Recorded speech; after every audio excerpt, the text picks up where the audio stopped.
Supreme Court is expected to issue a ruling today which could cancel $20,000 of student loan debts for millions of Americans. Now, this comes on the heels of yesterday's decision to end affirmative action in the college admissions process, which led to harsh blowback from the White House. This is now a moment where the court has not fully understand the importance of equal opportunity for the people of our country. And it is in so very many ways a denial of opportunity. And it is a complete misnomer to suggest this is about colorblind, when in fact it is about being blind to history. Joining us this morning is the New York Times bestselling author and scholar who literally wrote the book on race, make that several books, by the way, Dr. Michael Eric Dyson. So, Dr. Dyson, thank you for being here this morning to talk about this important topic. Thank you. Thanks for having me. So let's get into this, because Supreme Court Justice Ketanji Brown Jackson, she called the latest SCOTUS decision a, quote, tragedy for us all, while the former president, Donald Trump, called it a great day for America. So what does this latest ruling signal about the direction that the country is headed in your opinion?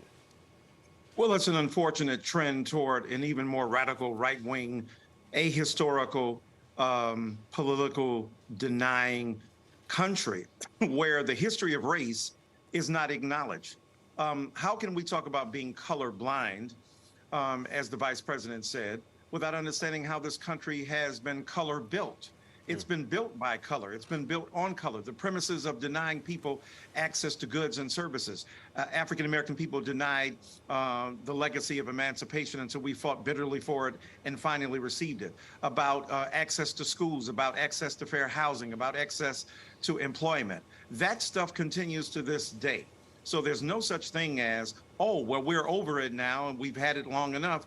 Let's move beyond it. We never really tried it. It's like H.L. Mencken said about Christianity. It's not that Christianity has been tried and failed. He said Christianity has never been tried. Well, affirmative action in its true dimensions has never been tried, much less a notion of reparations. So this indicates that the far right wing continues to combat history, wants to ban books, wants to ban black bodies, and now wants to ban the access to education of some of the most very needy and vulnerable students in this country, and those who paid an enormous price, while those who were white got unlimited access to education.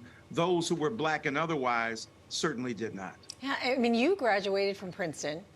You taught at Brown and Georgetown. Do you think there would be diversity, equity, and inclusion on these campuses without affirmative action?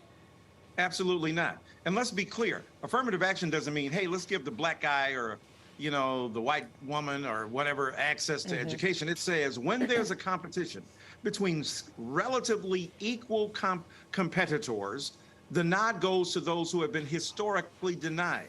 We know that affirmative action meant to redress the insidious history of white supremacy and Jim Crow has benefited largely white women. So when we have an argument about affirmative action and its access and who carries the burden for it, white women are not often mentioned, and yet they're the ones who overwhelmingly benefit. So in this country, without affirmative action, giving a nod to otherwise qualified people who were historically denied, no, we would not have that. The NBA wouldn't be what it is today without affirmative action.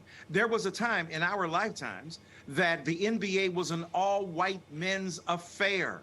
Making that more just and allowing people to compete was not something that was against the best interests of this nation, but for the best interests of this nation. When you look at it now in the totality of it all, right, in the college admissions process, could there be a thing, when you're looking at it all, as a race-neutral admissions process? Race neutral means against black people, brown people, red and yellow people. It ain't against white people. White is the default for American in this country. The great philosopher Beyonce Giselle Knowles on her Renaissance tour now said once that it has been said that racism is so America that to challenge racism looks as if you're challenging America. That's because the default position of American citizenship is whiteness. So when we talk about race neutrality, that does not disfavor white brothers and sisters since they articulate the norm. What we mean is we're going to be against the interests of those who have been legitimately discriminated against. Think about it. Harvard is 34% of the students at Harvard are white. Yeah. 43% of those students got in because they knew a donor. Somebody. They were the legacies, Right. or they were white folk who had access to other opportunities. At the end of the day, white people will continue to thrive. People of color, not so much. I mean, there are so many questions that are there. Like, what happens to historically black universities and colleges, and where do we go from here?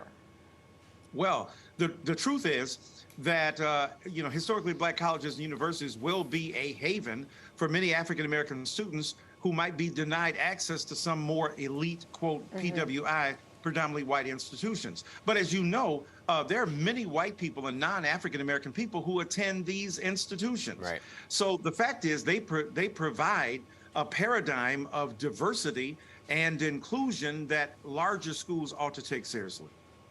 Dr. Michael Eric Dyson, what are you doing next week? You want to come back?